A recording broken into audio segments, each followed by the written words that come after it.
आज से चंद दिन कबल जब आलमी अदालतें इंसाफ ने कुलभूषण यादव केस में पाकिस्तान के हक में फैसला सुनाया और कुलभूषण यादव की सजा बरकरार रखी गई, तो सोशल मीडिया पर पाकिस्तानी कौम की अक्सरियत उन गुमनाम हीरोज को याद करने लगी और उन्हें खराज तहसीन पेश करने लगी कि जिन्होंने बलूचिस्तान में कुलभूषण यादव को गिरफ्तार करने में और दुश्मन का जासूसी नेटवर्क तोड़ने में अहम किरदार अदा किया था। इन हीरोज में एक बहुत बड़ा नाम कैप्टन कदीर का भी है, और जहाँ पर अपने शोहदा को याद करना और उन्हें खराज तहसीन पेश करना एक काबिल कदर काम था, वहीं ये देखकर भी जरा हमें तकलीफ हुई कि बहुत से नौजवान इन हीरोज के नामों और इनके कामों से आगाह ही नहीं थे। और इसके साथ साथ हमें तकलीफ इसलिए भी हुई कि लिबरल माफिया से ताल्लुक रखने वाले बेशुमार लोग इस हद तक घटिया सोच रखते थे कि कौम जब अपने इन हीरोज को खराज तहसीन पेश कर रही थी तो ये लोग ये कहते थे कि इन लोगों ने ये काम करके कोई एहसान नहीं किया है, बल्कि इस बात की इन्हें तनख्वाह और मराहत मिलती है। चुनाचे उनका मुंह बंद करने के लिए हमने ये अपना फर्ज जाना कि इन हीरोज के वो सच्चे कारनामे आप तक पहुंचाए जाए जो शायद कभी किताबों की जीनत ना बने और ना ही कभी उन पर फिल्में बने। तो चलिए आपको मिलवाते हैं उन गुमनाम हीरोज से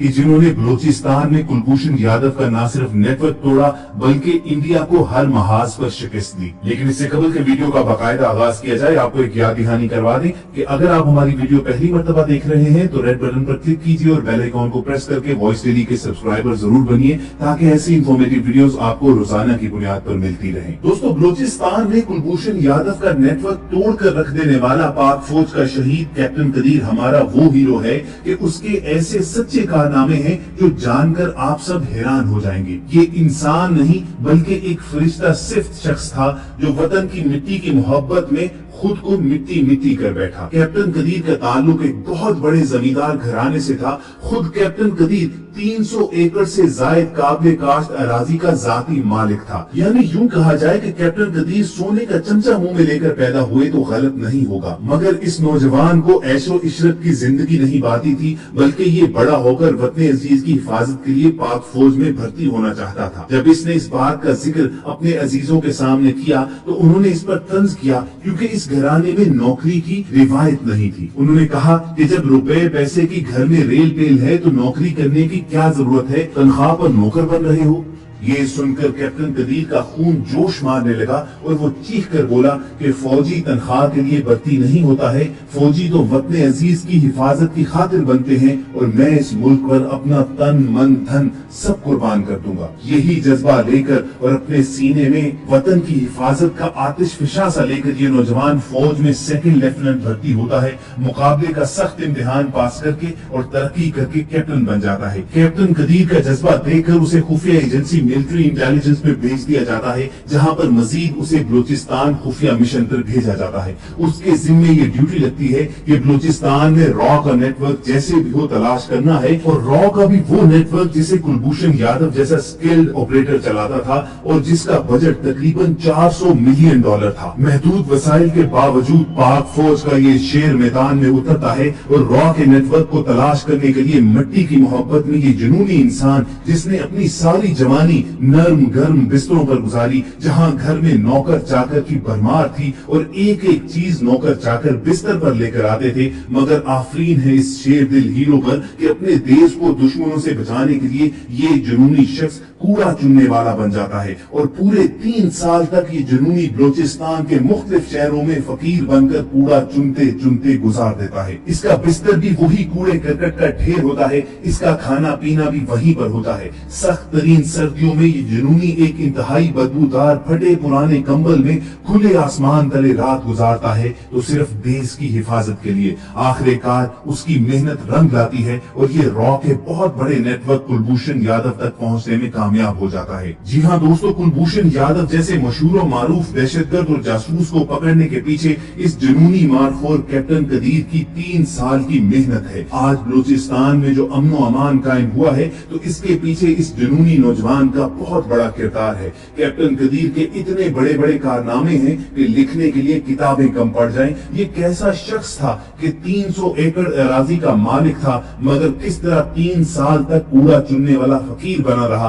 किस तरह बदबूदार कंबल में इसने 3 साल गुजार दिए। ऐसे लोग इंसान हरगिज नहीं हो सकते। ये एक फरिश्ता था जिसे अल्लाह ताला ने हम सब के लिए इस जमीन पर उतारा था। हमारी आंखों के सामने बार बार कैप्टन कदीर की कूड़ा کرکٹ والی تصویر گھومتی ہے، مٹی سے اٹے پاؤں، میلے کچیلے پھٹے کپڑوں میں بھی اس کی آنکھوں میں ایک چمک ہے، چیتے جیسی چمک، اور وہ شہزادہ لگتا ہے۔ ہم جیسے نام نہاد حب الوطنی کے دعوے دار ایک رات بھی اپنے بستر کے بغیر زمین پر نہیں گزار سکتے، اور وہ مسلسل 3 سال سردی گرمی میں کوڑا کرکٹ کے ڈھیر پر سوتا رہا، مگر اس شخص نے ہم پاکستانیوں کو سکھ اور امن دینے کی خاطر اپنے گھر کے نرم گرم بستروں کو لات مار دی۔ وہ ایسا امیر کبیر شخص تھا کہ دولت اس کے گھر کی لونڈی تھی، مگر وہ پاکستان کی خاطر فوجی بنا۔ بلا شبہ ان گمنام ہیروز کی تعریف کے لیے تو کوئی الفاظ ہی نہیں ہو سکتے، بس اتنا ہی کہہ سکتے ہیں کہ شہید کیپٹن قدیر جیسے مجاہدوں کی مٹی سے اٹے بوٹ چومنا ہی، آنکھوں سے لگانا ہی اس قوم کے لیے بہت بڑی سعادت کا درجہ رکھتا ہے۔ اور دوستو، ہماری فوج اور ہماری ایجنسیاں کیپٹن قدیر جیسے کئی ہیرو سے بھری پڑی ہیں۔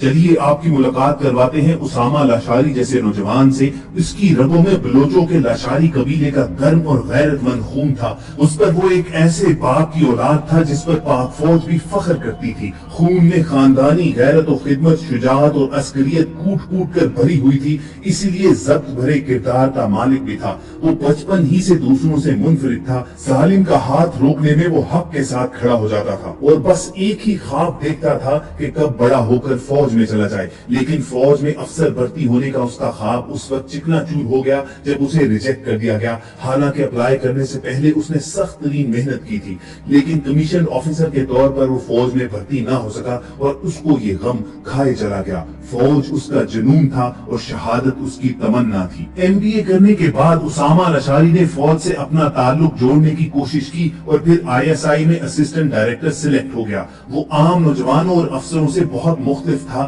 اسے محض گولیاں نہیں چلانی تھی، دماغ بھی لڑانا تھا اور دیکھنے اور سننے کی صلاحیتوں کو بیدار کر کے اپنے فرائض پر نگاہ رکھنی تھی۔ اس میں ذہانت اور پھرتی کے ساتھ ایسی جرت تھی کہ دوست اس کو جیمز بانڈ بلاتے تھے۔ بلوچستان میں جب بھارتی جاسوسوں نے اپنے پاؤں جمانے شروع کیے تو اسامہ لاشاری کا فرض پہلے سے بھی بڑھ گیا۔ اسے انتہائی اہم اسائنمنٹ دی گئی اور اس نے بڑی کامیابی سے آپریشن کروائے۔ بھارتی فوج کے آفیسر کلبھوشن یادو کی گرفتاری میں کیپٹن قدیر کے ساتھ ساتھ اسامہ لاشاری نے بھی اہم ترین کردار ادا کیا۔ یاد رکھیں کلبھوشن یادو کوئی چھوٹا موٹا دہشت گرد یا جاسوس نہیں تھا۔ جب وہ انڈین انٹیلیجنس بیورو میں آیا تو اسے بلوچستان ونگ میں بھجوایا گیا۔ اس نے وہاں پر 2 سال ٹریننگ لی، فارسی اور بلوچی زبان سیکھی، پھر پونا سے اس نے جعلی پاسپورٹ حسین مبارک پٹیل کے نام سے بنوایا اور ایران کے ساحلی شہر چابہار آ گیا۔ اس نے اپنا انٹیلیجنس بیس چابہار میں اس لیے قائم کیا کیونکہ یہ شہر گوادر سے متصل ساحلی شہر تھا اور را یہاں پر بیٹھ کر گوادر اور سی پیک کو آسانی سے نشانہ بنا سکتی تھی۔ کلبھوشن 2004 اور 2005 میں کراچی تک آ گیا اور یہاں پہ بھی اس نے اپنے رابطے استوار کیے۔ یہ ترقی کرتا کرتا پاکستان آپریشن کا سربراہ بن گیا۔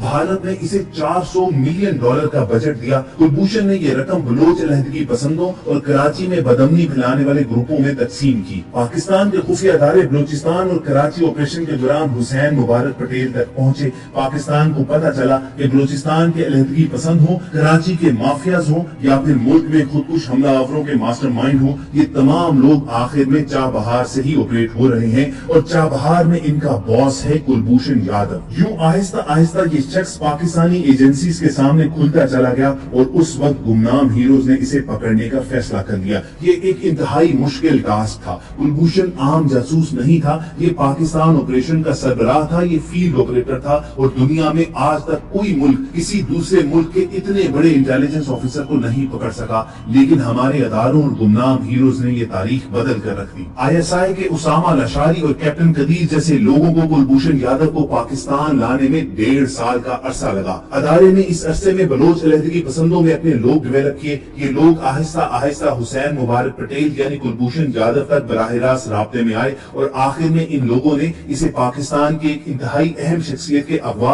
اور قتل کا ایک فول پروف منصوبہ پیش کر دیا۔ یہ منصوبہ اس قدر اعلیٰ تھا کہ کلبھوشن یادو پاکستان آنے پر مجبور ہو گیا اور یہ 3 مارچ 2016 کو ایرانی سرحد کراس کر کے پاکستان آ گیا۔ یہ بلوچستان کے ضلع خاران کی تحصیل باشکیر آیا اور وہاں پر کیپٹن قدیر اور اسامہ لاشاری جیسے گمنام गुमनाम हीरोज ने इसे गिरफ्तार कर लिया। इसकी फराहम करदा मालूमात के नतीजे में कराची में अमन अमान हुआ। MQM जैसी माफिया के 3 हिस्से हो गए और पीपल्स अमन कमेटी यानी उजैर बलोच की इस गैंग का भी जवाल हो गया। ये इसकी फराहम करदा मालूमात ही थी कि जिसने कराची के हालात बेहतर बनाए और बलूचिस्तान में आज अमन हो रहा है। लेकिन पाकिस्तान के ज़हीन तरीन दिमागों और आर्मी मंसूबा साजों के दरमियान एक जंग है जो अभी भी जारी है, मगर कौम को घबराने की जरूरत नहीं है, क्योंकि उसकी हिफाजत के लिए उसामा अल-अशारी और कैप्टन कदीर जैसे गुमनाम हीरोज मौजूद हैं। चुनांचे जितना मुमकिन हो सके अपनी सलामती के ज़ामिन इन गुमनाम हीरोज को खराजे तहसीन पेश करते रहा करें। आप कमेंट सेक्शन में पाकिस्तान जिंदाबाद, पाक फौज पाइंदाबाद, ISI और गुमनाम हीरोज को सलाम लिखकर अपना ट्रिब्यूट पेश कर सकते हैं। इसी एक बात पर वॉइस डेली के आज के वीडियो सेशन का इख्तिताम भी करेंगे। अगर ऐसे ही मालूमाती और वनवला खेज वीडियोस आप फ्यूचर में भी हासिल करना चाहते हैं तो रेड बटन पर क्लिक कीजिए और बेल आइकॉन को प्रेस करके वॉइस डेली के सब्सक्राइबर बन जाइए। बहुत जल्द आपसे दोबारा मुलाकात होगी। अपना और इर्द गिर्द के लोगों का ख्याल रखिए और सुनते रहिए वॉइस डेली।